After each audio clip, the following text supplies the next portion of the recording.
Certainly, at first, there were questions about whether there was an actual lockdown and why so many police officers were out here on campus. We saw parents picking their children up. They were showing me social media posts that led them to believe there would be violence out here. Today, we have confirmed there were no credible threats of violence, no weapons, and no official lockdown.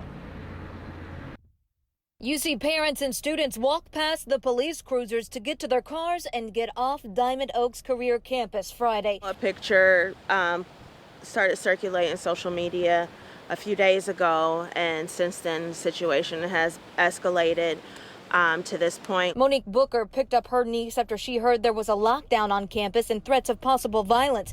Turns out the school district and Green Township Police say there actually was no lockdown or credible threats. We saw some chatter among students saying they heard from somebody who heard from somebody, that sort of thing, but nothing credible. The district says it started with what they say was a disturbing social media post appearing to mock George Floyd's death.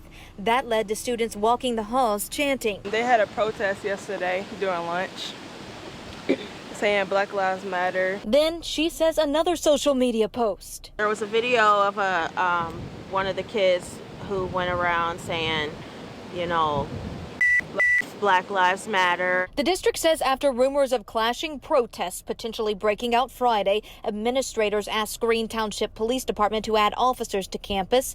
Then the lockdown confusion began. To further confuse things, we made the decision to do a staggered lunchtime today, just in order to keep students in smaller groups to avoid the possibility of a walkout. And so students were staying in their labs and their classrooms for longer than usual.